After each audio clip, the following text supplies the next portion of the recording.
Hello बच्चों, let's read this question. The question says, in the following questions, a statement first is followed by a corresponding statement second.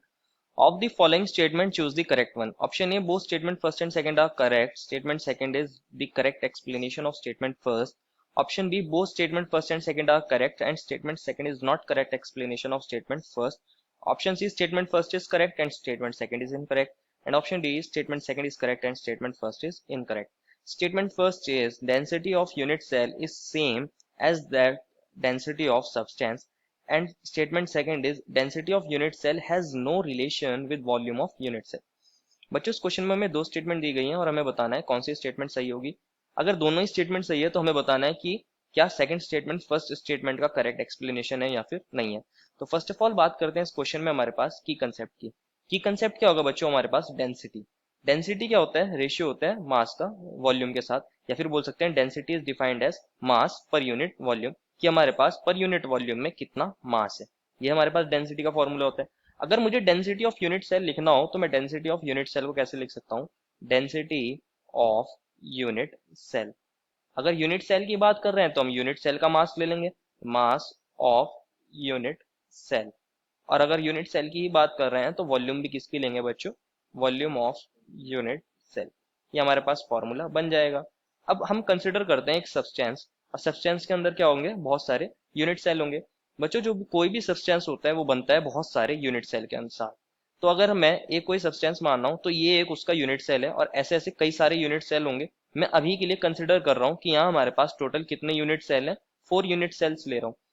4 unit cell है और हर एक unit cell का जो मास है मान लीजिए वो 2 ग्राम्स है, और इसकी वॉल्यूम कितनी है बच्चों, एक यूनिट सेल की वो 3 ml है। इसी तरह सेकंड वाले का भी मास कितना होगा, 2 ग्राम और वॉल्यूम 3 ml। इसी तरह हमारे पास थर्ड और फोर्थ का भी इसी तरह मास और वॉल्यूम होगी हमारे पास। ये हमारे पास पूरा का पूरा क्या है, सब्सटेंस है। और जो हमारे पास एक हमने बॉक्स कंसिडर करा है, एक बॉक्स क्या है बच्चों हमारे पास, ये एक यूनिट सेल है। अब हम क्या करेंगे, दोनों की डेंसिटी निकाल के देख लेंगे। इसको एक एग्जांपल के तौर पे समझिएगा। एक्चुअल में इससे भी ज्यादा हमारे पास यूनिट सेल होते हैं सब्सटेंस के अंदर, बहुत सारे यूनिट सेल्स होते हैं। अगर मैं डेंसिटी ऑफ यूनिट सेल निकालना चाहूँ, डेंसिटी ऑफ यूनिट सेल, तो बच्चों मैं क्या लिखूंगा, मास लिखूंगा एक यूनिट सेल का, और एक यूनिट सेल का मास कितना है हमारे पास, 2 ग्राम्स। और वॉल्यूम कितनी है एक यूनिट सेल की, 3 ml। तो इसकी डेंसिटी क्या आ गई बच्चों, 2/3 ग्राम पर ml आ गई है। अब मैं क्या करता हूँ, डेंसिटी ऑफ सब्सटेंस निकाल लेता हूँ पूरी। डेंसिटी ऑफ सब्सटेंस, अगर मुझे डेंसिटी ऑफ सब्सटेंस चाहिए तो मुझे मास ऑफ सब्सटेंस चाहिए होगा।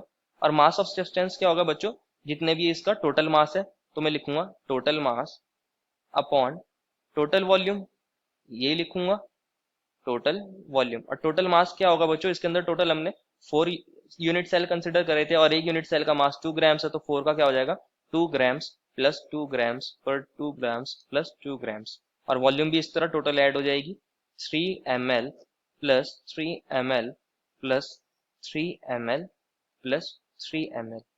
अगर मैं ऊपर वालों को ऐड कर दूंगा तो ये बन जाएगा 8 ग्राम और नीचे बन जाएगा हमारे पास 12 ml। अगर मैं इनको कट कर देता हूँ 4 2 और 4 3 तो ये बन जाएगा 2/3 ग्राम पर ml। तो बच्चों यहाँ क्या देखने को मिल रहा है, जो हमारे पास डेंसिटी ऑफ सब्सटेंस है वो किसके इक्वल आ गई है, डेंसिटी ऑफ यूनिट सेल के। मतलब जो हमारी डेंसिटी ऑफ यूनिट सेल है वो बिल्कुल सेम है डेंसिटी ऑफ सब्सटेंस के जैसे। जो हमारी डेंसिटी सब्सटेंस की होगी वही हमारी डेंसिटी यूनिट सेल की होगी। तो फर्स्ट स्टेटमेंट तो बच्चों करेक्ट है। सेकंड स्टेटमेंट में बोला गया है कि डेंसिटी जो यूनिट सेल की है उसका कोई रिलेशन नहीं है वॉल्यूम ऑफ यूनिट सेल के साथ। बच्चों डेंसिटी का तो फॉर्मूला ही मास पर यूनिट वॉल्यूम होता है, तो डेंसिटी ऑफ यूनिट सेल जो होगी वो हमारी वॉल्यूम ऑफ यूनिट सेल से तो रिलेट कर रही है। तो ये स्टेटमेंट हमारी गलत हो जाएगी। Therefore final answer is statement first is correct and statement second is incorrect, that is option number C. I hope you understood it well and best of luck.